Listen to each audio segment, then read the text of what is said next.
Hello, everybody. Welcome to the Chillmatic Show. This is your boy Chillmatic with his first day on my show. Pretty exciting on my YouTube journey.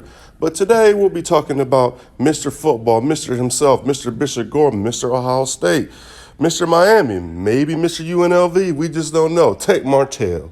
So I just seen earlier today that Tate Martell was no longer on the UNLV depth chart. So that kind of led me to go down a rabbit hole and just think of his whole journey. And he's still a fairly young guy, but he's really been on a journey. Not talking about maybe just his personal life, but I'm talking about his football journey. Okay, first we seen you Tate Martell on Friday Night Lights. Like most people, that's the first time I seen him. I feel like that's the most time anybody's seen him. But besides, if you maybe seen him play at Bishop Gorman, maybe for Bishop Gorman or against one of your teams. But we seen him Beyond the Lights, QB1. So, yeah, he was a cocky dude, but he backed it up. You can say whatever you want to say, him putting out tweets during the game and all that, but he was a heck of a quarterback, at least high school quarterback. I think what they said, he was probably the most winningest quarterback, high school quarterback ever. So that showed you the boy backed it up. And he was originally committed to Texas A&M, as we all remember. So he backed out of it. So, okay. But then he came to my Ohio State Buckeyes, and I'm a diehard Buckeyes. So I was pretty happy for him because I didn't know what was the future of our quarterbacks for the Buckeyes. But as you know, we had Joe Burrow, and we had Dwayne Haskins, and then we had Tate Martell. So then Tate Martell ended up not winning out. He ended up being third string. Then we had Dwayne Haskins won, Joe Burrow number 2. And that's kind of it's kind of hard to be backed up behind those guys because you've seen Dwayne Haskins end up breaking Joe Burrow, Drew Brees' single season record. So that was self-explanatory. Then you've seen what Joe Burrow did with LSU, and he was a bad boy with them. He was a completely different quarterback. I don't feel like he would have been that same quarterback with Ohio State because LSU did take him to that next level. They good coaching, I can say that. I hate LSU, but it was great coaching on their part. But then, okay, so after the long story short, after all of that, Tate Martell leaves. Then he goes to the Miami Hurricanes. And I kind of thought, oh, that's kind of tight. Because Tate Martell's kind of swaggy dude on the field. His play, swaggy. From at least what I seen on QB1, he was a swaggy dude. So I was outfitted in Miami, the U. So I was like, that's a fit. I like that. So, but then he didn't get the QB spot.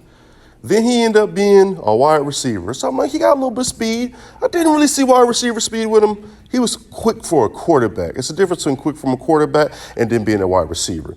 But I was let me give it a chance. But then I didn't see him get any time really like that at wide receiver. So then things got real quiet for him. And then I see that he left the Canes. So I'm like, all right, where he about to, they say he's going to transfer. He just disappeared basically for me. And then we seen, a few months ago that he was at UNLV. And I'm like, okay, I can see that. I keep rooting for the guy. I keep seeing it. So UNLV, I'm like, all right, they don't play against the hardest team, so I feel like he can get his thing off. Because I feel like Tate Martell would be a good quarterback, a good college quarterback. I'm not saying he would go to the league, but it gives me that Johnny Manziel feel. I kind of feel like maybe he can, he got his degree, so I was happy about hearing that. I'm always happy hearing somebody get their degree.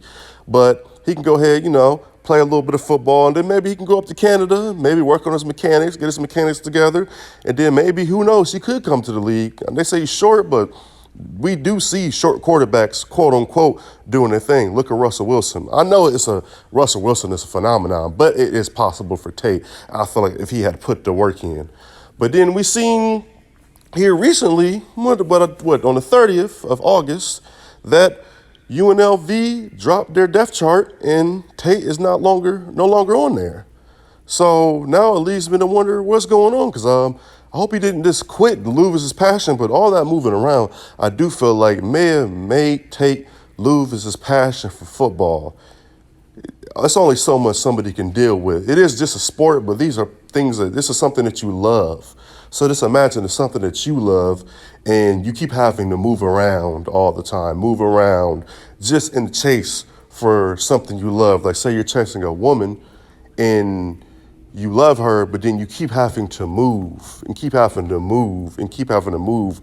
Or if you're a woman and you love a man and you keep having to move for this man for eventually, don't you just want to be somewhere and be steady, but are you going to follow your heart and run with the love? But eventually you can lose that love. So maybe that's just what happened with Tate.